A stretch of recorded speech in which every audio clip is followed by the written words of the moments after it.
এগুলো কি বন্ধুরা প্রত্যেকেই চিনতে পারছেন, এটা পাকা তাল নিয়ে আটিটা রেখে দেওয়ার পরে যেই শাঁসটি হয়, আমাদের গ্রামীণ ভাষায় বলা হয় তালাকুড়। তো তালাকুড়ের আজকে টক, সেই রেসিপিটাই শেয়ার করছি। এটা প্রথমে তেল আর পাঁচফোড়ন দিয়ে নুন আর হলুদ দিয়ে একটু হালকা করে ভেজে নিচ্ছি। পুরো ভিডিওটায় না স্কিপ করে দেখতে থাকুন। পুরো এই অবস্থায় আমার ভাজা হয়ে গেছে। এরপরে আমি দিয়ে দেবো তেঁতুল বাটা। যে আমি তেঁতুলকে দীর্ঘদিন তেঁতুল রেখে দিলে তেঁতুলের কালার চেঞ্জ হয়ে যায়, তো কালো হয়ে যায়। তো এই কালো তেঁতুলের টক শরীরের পক্ষে আমাদের খুবই উপকারী। প্রত্যেকেই বন্ধুরা টক ভাতের শেষে টক খাওয়ার চেষ্টা করবে, ভাত খাওয়ার শেষে। তো এই তেঁতুল বাটাটা আমি দিয়ে দেবো। হালকা একটু জল নিয়েছি, আমি ভালো করে দিয়ে দেবো।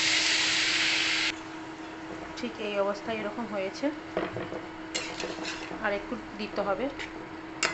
টকের মধ্যে একটু ভাসা ভাসা না হলে একটু ভালো লাগে না, তার জন্য জলের পরিমাণটা একটু বাড়িয়ে নিচ্ছি। দেখুন বন্ধুরা, টকটা আমার কত সুন্দর হয়েছে। এবার এটা ফুটটার জন্য আমি কিছুক্ষণ চাপা দিয়ে রেখে দিচ্ছি। মনে হচ্ছে হয়ে গেছে, এবার খুলে দেখছি। ফুটে গিয়েছে, আমার আটিগুলো ঠিক এরকম ঝোলটা অনেকটা মরে গিয়েছে।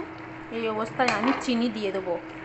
তো আমাদের বাড়িতে কেউ এমনি স্বাভাবিক চিনি খায় না, সুগার ফ্রি চিনিটা সবাই ব্যবহার করে, এবং সুগার ফ্রি চিনিটাই ইউজ করেছি। আমার মায়ের সুগার, আমার বাবার সুগার, সেই হিসাবে আমি এইটা সুগার ফ্রিটা চিনি ব্যবহার করছি। আপনারা এমনি নর্মাল চিনি বাজার থেকে কিনে আনা সেই চিনি অ্যাড করবেন।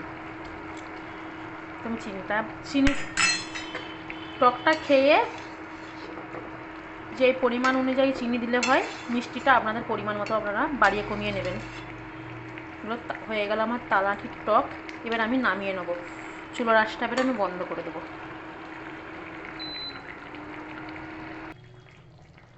সকলকে আমার এই ভিডিওটি দেখার জন্য অসংখ্য ধন্যবাদ। দেখা হবে পরের আবার একটি ভিডিও নিয়ে। সকলে সুস্থ থাকুন, ভালো থাকুন। এইভাবে খেয়ে দেখবেন বন্ধুরা, খুব খেতে ভালো হয়। নমস্কার।